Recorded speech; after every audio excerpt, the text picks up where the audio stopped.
On est les 3 grands champions de la Knockout Zone avec respectivement Pew 16 fois, Mescol 7 et Noko qui en avait gagné que 2 ou 3 de mon souvenir, mais qui est actuellement à la première place et qui sur 3 semaines consécutives fait premier, enfin deuxième, troisième et peut-être premier ce soir. Okay, j'aime trop le storytelling qu'on a sur ce démarrage de saison, c'est génial. C'est génial, c'est vraiment du coup l'officiel podium quoi. Oui, tout à fait. En plus d'avoir vraiment du niveau où on est bien stacké, il y a Orion, il y a Lancelot, c'est... La venue aujourd'hui est huge. Bah, c'est pour le Smash Mania, hein.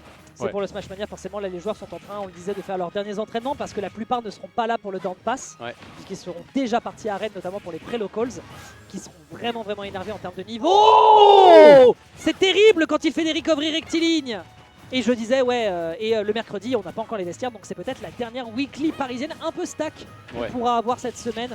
Donc voilà, force à ceux qui ont raté l'opportunité, parce que vous voyez, il y a du beau spectacle, ça part en out, malheureusement le nerf ne passera pas. On arrive à s'extirper pour le moment du côté de Pew et l'avance est conséquente, faut juste réussir à prendre le kill. L'avance est conséquente, en effet, tu l'as dit, on a droit à du très beau spectacle. On est très serré sur cette game 2 en tout cas.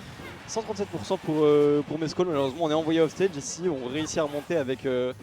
C'est quand même impressionnant de voir genre les variations de recovery de Mescol, parce que Ridley c'est quand même mine de rien assez linéaire dans sa reco, hein, c'est...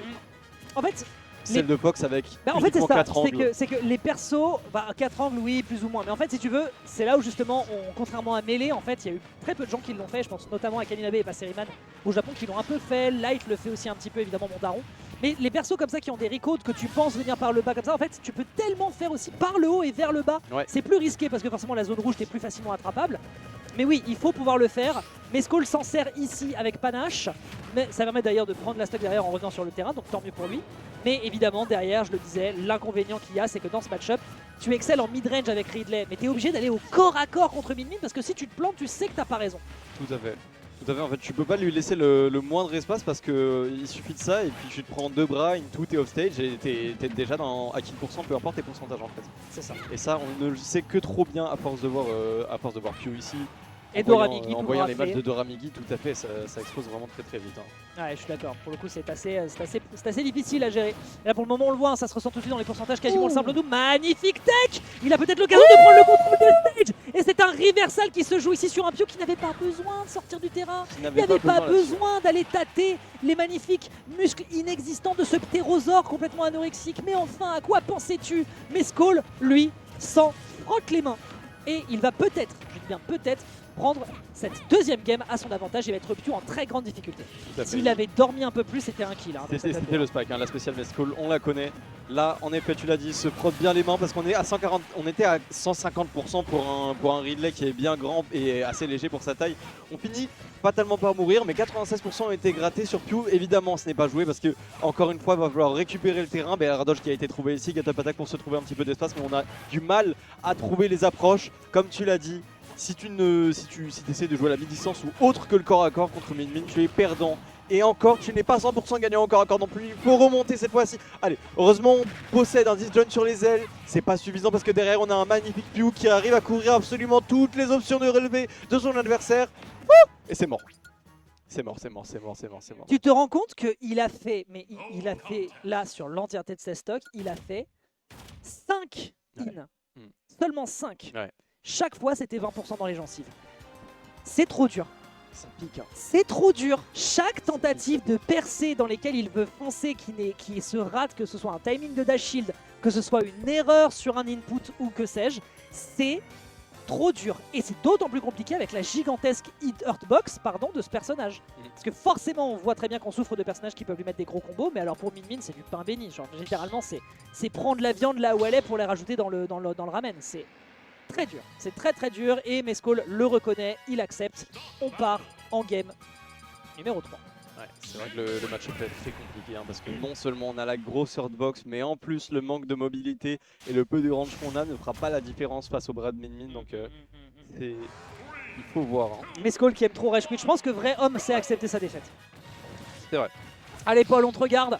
Tandis que Pew de son côté, rejoue la strat à 100% de chip damage, même si on est sur un terrain un peu plus large, c'est au choix de Mescol. À minima, je pense qu'il peut esquiver les bras, je peux comprendre l'idée.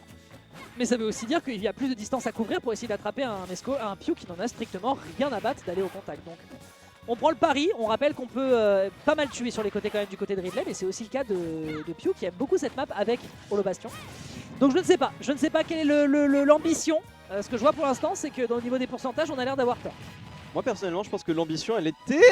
Aïe, aïe, Après, aïe, aïe, aïe. si Pew lui fait la politesse... C'est vrai. Si Pew lui fait la politesse... là-dessus, hein. Ok, d'accord. Je pense que... Well, Juste pour reset, well, pourquoi pas. actually, tout était calculé.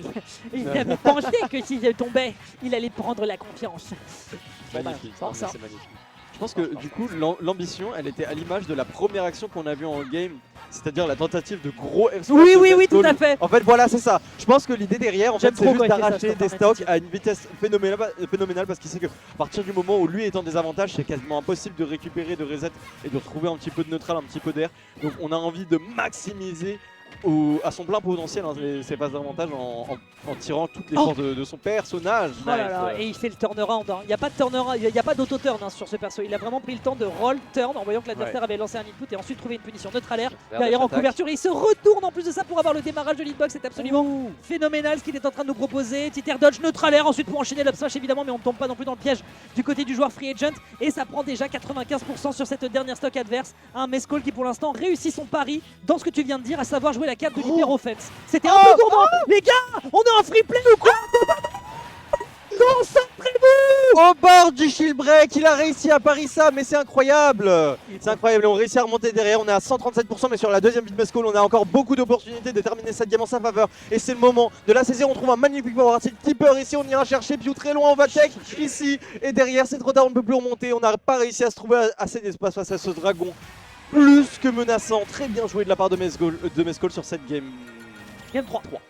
Assez phénoménal ce qu'il nous fait. En fait, il fait exactement... Je sais pas si tu vois cette situation où tu es face à un Falcon, il te récupère avec l'up B en off-stage avant de revenir sur le terrain, et toi tu tech jump et tu punis l'adversaire sur un forward air ou autre. C'est un peu ce qu'il fait. Il se prend le coup de bras, mais il s'en moque parce qu'il sait qu'il a la tech. Alors, à haut pourcentage avec un mégawatt, on a vu que ça se passait pas bien. Mais en vrai, il rebondit et ensuite il a un forward air ou autre truc, même un neutral air. Juste un neutral air pour contrer le taser, un Exactement. forward air aussi qui dure longtemps pour contrer le taser. Donc en fait, juste le fait de rester ici présent sur ce rebord, c'est un grand acte qui empêche Pew de remonter comme il veut. Et croyez-le moi, hein, Pew connaît sa recovery, il a pas fait n'importe quoi sur la fin. C'est juste qu'en fait, il pouvait pas revenir, il était obligé de se créer de l'espace, il a pas réussi et forcément c'était fin de game. Ah bah disons que quand tu commences à te rapprocher d'un ptérodactyle gigantesque qui t'arrive dessus et qui fait j'ai tué les parents de Samus et les tiens sont les prochains, bah tu transpires un peu quoi. C'est assez terrifiant, ouais. Tu transpires un peu et du coup les nouilles sont trop cuites et forcément ces dernières vont donc tomber dans le vide. Alors après le temps qu'on papote, on a quand même un Smashville qui est en train de se tacher du sang de ce Ridley qui est voilà, Pew est un peu fâché, un petit peu fâché, mais tranquille. Mescol got this, he got this, he's fine, he's fine. On verra comment il va se débrouiller. En tout cas là on est corner côté Mescol, on est corner avec une vie en moins et le momentum est complètement inversé ici sur cette game 4. J'ai pas les comptes. Game 4. Je n'ai pas les comptes. Game 4. Après si tu veux tenter le pari sur le forward smash, bon. Tant pis. Je pense que si que le fait de caler un forward smash ici, ça fait évidemment que tu t'attends pas au timing et tu te dis je révise mon shield parce qu'à ce moment-là l'adversaire a déjà down tilt ou F tilt ou quelque chose comme ça, je ne sais quoi. Il me fait trop peur. Les gars, aucune avance n'est jouée. Hein. Il est en train de nous le montrer, mais c'est fou. Il est en train de se faire laver. Il a commencé la game sur un 0 to death et là on est de retour à quasiment even en fait. Hein. Tout à fait. Non, là, pour le coup là il était chaud. Hein. En 3 forward smash, 2 qui réussissent à faire mouche.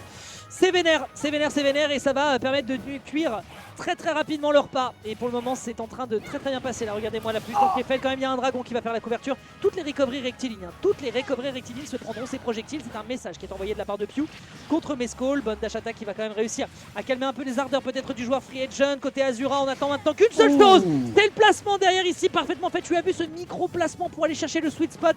Il sait ce qu'il fait. Il reste une stock de chaque côté et Mescol peut peut-être se débarrasser de Pew sur cette dernière. C'était chirurgical, c'était épineux, c'était le scalpel. référence, hein, c'était l'aiguillon. Tout à fait. J'ai la ref. J'ai pas encore joué à Silksong mais j'ai la ref. C'est pour ça que j'ai tendu la référence. Tout à fait, tout à fait. Belle pression au ledge ici. Comment on va faire pour revenir sur le terrain côté Mescall? Ça paraît impossible. On trouve une belle air dodge ici. Mais le ledge trap est une toute autre situation. Certes, on ne meurt pas. Mais comment on revient? Ok, le B a été trouvé. C'est déjà ça. On trouve quelques petits projets pour closer un petit peu de distance. Mais derrière, on se fait colosso. Et chaque interaction perdue, c'est de la distance de perdu. C'est du contrôle de terrain de perdu. Et potentiellement, la game de perdu. On trouve encore une fois ce B pour remonter. C'est magique. Mais par contre, ce Force Smash était bien trop. Oh, heureusement, il n'était pas puni. Et surtout, c'était pas dans le bon sens. Et effectivement, tu as raison, il n'y avait pas de punition. Alors que pourtant, on a quand même beaucoup de lag dessus. Je sais pas, Mescall a été. C'est la fin. C'est la fin. Avec derrière la petite plasma ball qui permet de mettre Pew dans les cordes sur la fin. Oh là là. Incroyable. On rappelle, je vous le rappelle les gars, la game a commencé sur un 0-2 death. La manière dont il a inversé la tendance, c'était fou. Je pense que je suis content d'avoir ton retour et le mien parce que je crois que Mescall lui a sorti des noms d'oiseaux. Ah ouais.